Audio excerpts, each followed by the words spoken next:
Kita harus mengetahui banyak hal yang secara tersembunyi dilakukan oleh mereka-mereka yang terlibat dalam satanisme, yang terafiliasi dengan satanik, yang kita sendiri tidak mengerti.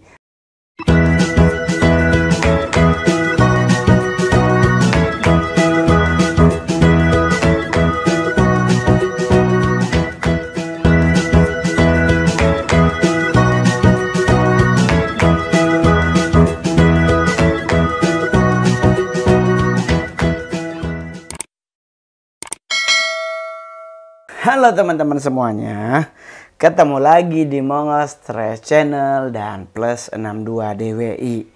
Jadi hari ini kita akan ngebahas tentang Karnaval Brasil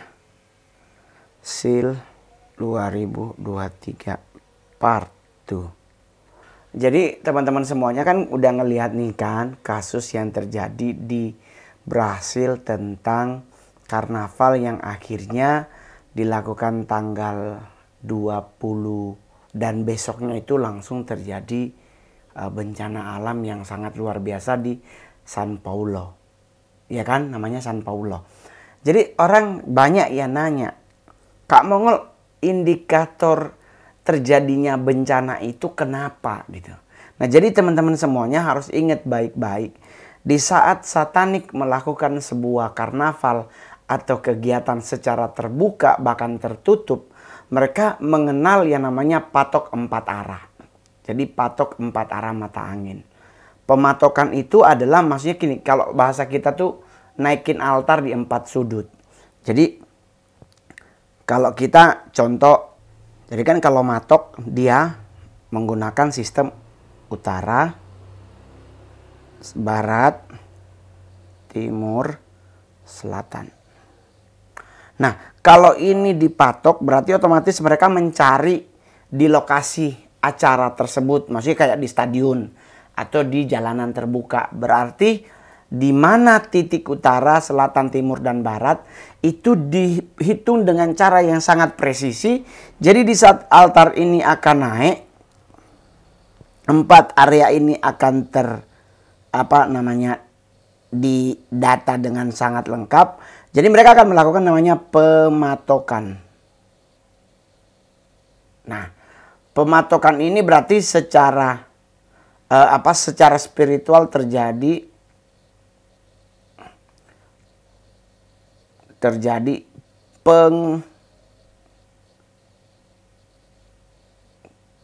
pengklaman atmosfer menjadi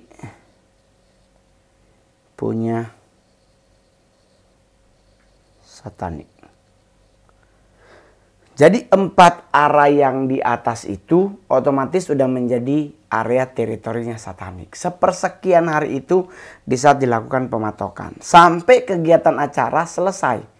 Baru setelah melakukan pematokan di 4 sudut ini, nanti di setiap wilayah itu ada namanya mark. Nah, tanda ini ada biasanya di jalan raya berbentuk bulat begini. Biasanya tuh buat kegot-kegot. Kan biasanya ada yang bulatan tuh dari baja besi atau dari apa tuh kan bentuknya bulat. Nanti kan di situ kayak ada tulisan, lebih tepatnya kayak begini. Menghapusnya. Lebih tepatnya mungkin kayak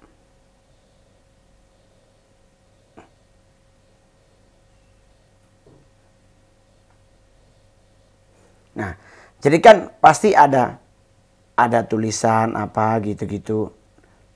Nah, ini adalah mark. Nah, mark yang ditulis ini adalah seal atau bahasa Indonesia seal cap ya. Nah, yang ditulis itu adalah seal. Biasanya juga ada yang berbentuk segi 4. Ya kan? Terus nanti di sini ada gambar siapa gitu. Toh nanti dari gambar, terus nanti di sini ada tulisan-tulisan gitu. Ada yang nanti dibuat seperti begini gitu. Toh nanti dibeginiin, ada yang itu. Pokoknya tulisannya biasanya itu berbentuk kecil. Nah, itu biasanya ada di kota-kota besar seperti itu. Nah, ini adalah bagian dari pengklaiman wilayah. Jadi satanik itu kalau melakukan segala sesuatu tuh udah di mappingin dulu. Namanya mapping. Mapping tuh bahasa Indonesia adalah pemetaan. Jadi udah diukur, udah ditelaah dengan cara yang sangat sempurna, dengan cara yang sangat presisi. Nah, baru nanti kalau udah mapping, baru bentuk terakhir tuh graffiti.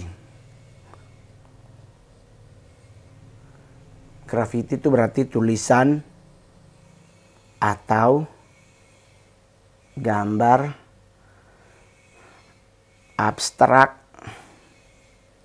atau real yang ditulis di tembok. Pokoknya dia ditulisnya pasti di tembok. Di tembok rumah, di tembok kota, di tembok batas kota, di tembok kereta, di tembok apapun, bahkan tulisan di tembok perumahan kalau memang ingin digrafitiin oleh mereka, akan mereka lakukan grafiti tersebut. Nah, grafiti tersebut biasanya berbentuk tulisan. Hail Satan, ada yang 666, terus baru salib terbalik. Nanti ada beberapa yang blinded, ada beberapa tulisan yang lebih ke love L. Jadi L itu Lucifer, love love Belpegor dan sebagainya. Banyak di kota-kota besar seperti Amerika, Eropa, Kamboja dan beberapa negara Asia juga ada. Bahkan di Indonesia, di Bandung ada, Blok M ada. Grafiti-grafiti tersebut, grafiti sepertinya adalah salah satu ciri khas bahwa satanik ada di wilayah tersebut. Nah, di Brasil itu juga pasti akan ada tulisan-tulisan seperti itu. Apalagi mendekati momen karnaval tersebut. Hanya kan kita lebih fokus ke karnavalnya, ke mobil-mobil yang dihias tersebut. Atau orang-orang yang membuat patung seperti gambar Satan sebagai gambar Baal, seperti gambar Belial dan beberapa lord satanik yang lain. Jadi kalau Anda harus ingat baik-baik, termasuk bukan hanya dalam bentuk karnaval, konser musik yang terindikasi dengan satanik juga melakukan hal yang sama, mapping area secara spiritual. Jadi bukan cuma karnaval, konser yang dilakukan oleh mereka yang berafiliasi dengan satanik juga pasti akan melakukan hal-hal yang seperti spiritual mapping. Jadi panggung harus heksagonal. Terus atap panggung harus bertuliskan atau bergambar binatang tertentu. Laser dalam konser selalu menyajikan sosok yang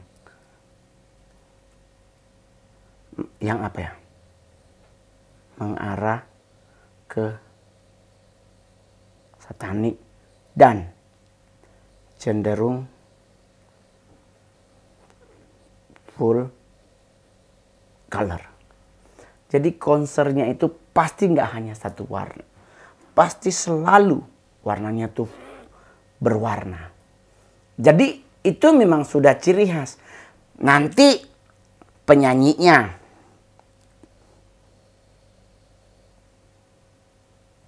pasti simbol satanic finger.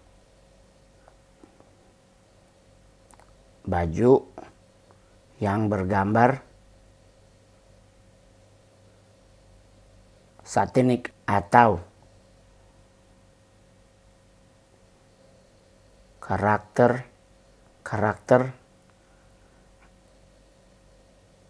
satanik. Jadi maksudnya begini teman-teman. Jadi tuh ada satanic finger.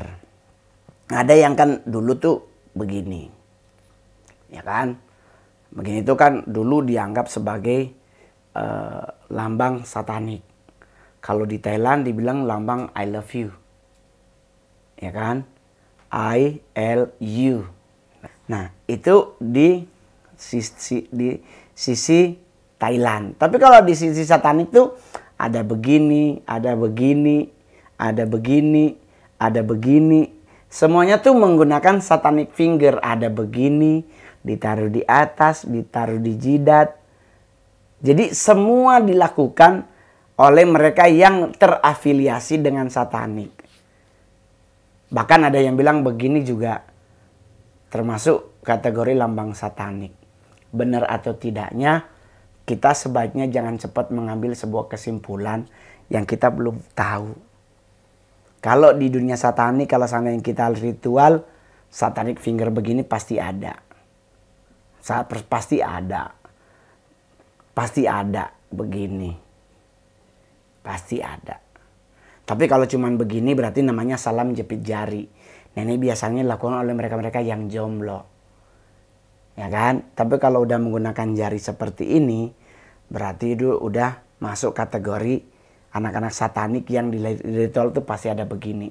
Tapi kalau saya ketemu, tapi bang, gue punya teman suka begini salamnya. Ya udah mungkin aja dia nggak mengerti. Kan mungkin nggak mengerti. Tapi kan kalau orang yang mengerti ya sebaiknya jangan. Atau yang satanic finger seperti ini.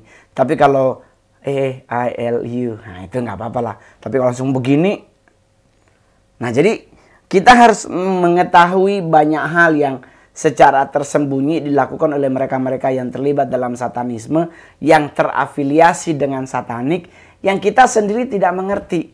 Mendingan kalau ketemu orang ya udah WhatsApp bro, kalau perlu ya daripada kita mengikuti sok-sok seperti orang-orang bule atau orang-orang luar negeri terus pakai satanik pakai kode-kode finger. Ya itu balik lagi ke diri kita masing-masing. Jadi di saat karnaval itu terjadi dan di saat konser-konser yang berafiliasi dengan satanik terjadi, kenapa konsernya menjadi rame? Kenapa konsernya menjadi keren? Karena memang dikerjakan dengan sangat profesional. Permainan lasernya, penyanyinya juga suaranya bagus. Terus dia ada atraksi-atraksi yang keren. Penggunaan aksesoris dan baju yang luar biasa. Sama dengan karnaval. Ya kan satu mobil itu pasti nggak mungkin biayanya cuma 2 juta rupiah. Pasti lebih karena harus styrofoam, harus ini. Terus orang-orang harus digunakan baju yang sebisa mungkin otomatis nggak mungkin panas. Karena kan udara terbuka. Jadi maksudnya teman-teman gini. Kalau penggunaan satanic finger, penggunaan aksesoris satanik, penggunaan baju satanik, juga kita nggak bisa menghakimi bahwa mereka seperti itu adalah bagian dari satanik. Nggak juga. Ada yang cuman pingin ikut-ikutan. Ya kan contoh lah Blackpink. Ya kan? Mereka adalah girl band from Korea. Ya kan? Dan banyak orang termasuk bahkan laki-laki pun mencoba seperti Lisa Blackpink, pakai baju pinky, celana hitam. Itu nggak ada masalah sejujurnya karena menggandrungi artisnya. Ya kan? Dan konser mereka juga keren, cuman kamu nggak nonton. Karena kamu sukanya Suju. Dan kamu kan nggak tahu juga lagu Blackpink. Ntar takutnya salah nyanyi, ribet lagi ya kan. Jadi kalau konser-konser bar yang berafiliasi dengan satanik juga sama. Otomatis di saat itu dilakukan seluruh pengikut satanik pasti ada paling depan. Belum lagi nanti ini contoh nih. Contoh tempat konser. Ini panggung. Ya kan? Ini panggung. Ini pasti kan udah bestek nih belakang. Ya kan? Sini tempat penonton. Nah, di sini itu nanti ada altar. Ada yang jaga. Ada yang jaga di titik ini. Nah, ini yang menjadi konser ini keren tuh karena ada mereka ini. Nah, mereka ini yang naikin, kalau bahasa orang benar tuh doa. Nah, apakah doa ini kepada Tuhan atau tidak? Kalau konser berafiliasi dengan satanik, berarti otomatis nggak mungkin doa yang baik. Yang mungkin doa menurut mereka, versi mereka. Tapi apakah doa versi satanik itu jelek? Selama Kak Mongol gabung di satanik sih, Kak Mongol nggak pernah melakukan doa. Jadi teman-teman semuanya, segala sesuatu akan menjadi luar biasa jika dikerjakan dengan secara profesional dan melibatkan hal-hal yang nggak akan pernah terduga. Jadi otomatis kalau besok di daerahmu ada konser-konser yang Anda curigai mengarah ke hal-hal yang tidak baik, yang Anda lakukan adalah ya udah nggak usah hadir. Tapi kalau Anda pingin hadir ya silakan, tetapi dengan tetap berwaspada. Jangan sembarang menerima minuman dari orang yang tidak Anda kenal. Jangan sembarangan berjabat tangan dengan orang yang tidak Anda kenal. Jangan sembarangan nongkrong dengan orang-orang yang Anda kenalnya di lokasi. Jadi mendingan jadilah orang yang tertutup. Anda menikmati acara tersebut dengan Anda sendiri tanpa melibatkan orang-orang yang Anda tidak kenal. Kecuali ada teman, bareng-bareng sama teman, ya udahlah mau lompat-lompat sama teman gak ada masalah. Tetapi kalau seandainya Anda tidak kenal, mendingan jangan. Karena kalau dalam dalam konser satanik itu, doa yang dilakukan oleh mereka di sini tuh doanya bukan cuma satu arah. Mereka juga doanya ke arah bawah. Karena ya acaranya sukses. Ya kan? Jadi buat teman-teman, kalau kasus berhasil 1000% Kak Mongol percaya dan yakin bahwa mereka telah melakukan yang namanya pendirian altar. Karena di saat altar didirikan, ya kan, mereka menyatakan diri sebagai pemenang.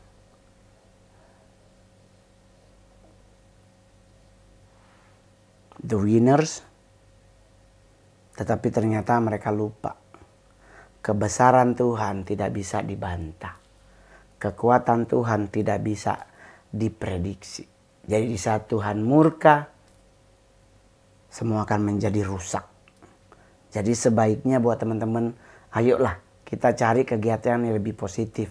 Kalau kita mau bikin karnaval yang logik. Gunakan karakter-karakter yang menurut Kak Mongol yang membawa kedamaian. Ngapain juga setan diarak-arak? Mendingan kita arak-arak siapa? Ya mungkin hal-hal yang berhubungan dengan agama kita. Ya kan? Kenapa? Karena Tuhan itu adalah pribadi yang keren, ya dan amin. Allah itu adalah pribadi yang omnipotent. Gitu? Jadi teman-teman semuanya waspadalah.